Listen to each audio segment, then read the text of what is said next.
Melena, and also from where this bleeding come. So in this case, we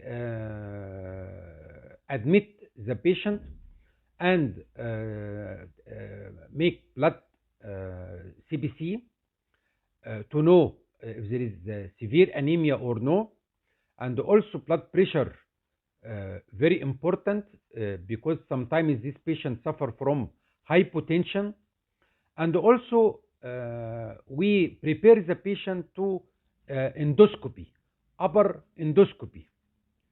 So in severe cases,